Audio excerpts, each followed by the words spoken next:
এক packet noodles নিয়েছি, ঝটপট একটা নুডলসের বড়ার রেসিপি করে দেখাবো। তো বাবুরা খাবে, ওই জন্য এখানে যে 1 কোয়া রসুন নিয়েছি আর একটা ছোট সাইজের মরিচ কুচি করে নিয়েছি, একটু লবণ দিয়েছি। আর এখন আমি নুডলসটাকে সেদ্ধ করে নিব। একটা ডিম দিয়ে নিয়েছি, দিয়ে একটু সুন্দর করে ফেটিয়ে নিচ্ছি। নুডলসটা ডিমের ভিতরে দিয়ে দিয়েছি, আর এখন উপর দিয়ে চাট মশলাটা, যে নুডলসের মশলাটা থাকে ওইটাই ছড়িয়ে দিচ্ছি, দিয়ে এখন ভালোভাবে মেখে নিতে হবে। আমি এতটুকু থেকে 2টা বড়া বানাবো। আর এখানে চাইলে অনেকে ধনিয়া পাতা দিতে পারেন, আমার বাবুরা ধনিয়া পাতা পছন্দ করে না, ওই জন্য আমি দিইনি।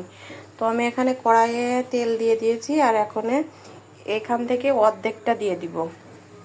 আমি এখানে অর্ধেকটা দিয়ে দিয়েছি, এখন হালকা আছে সুন্দর একটা বড়া করে ভেজে নেব।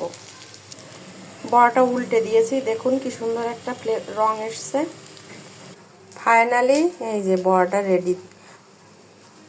কয়েক মিনিটের মধ্যে বানানো হয়ে গেল অল্প উপকরণ দিয়ে। বাই বাই, কেমন লাগলো সবাই জানাবেন।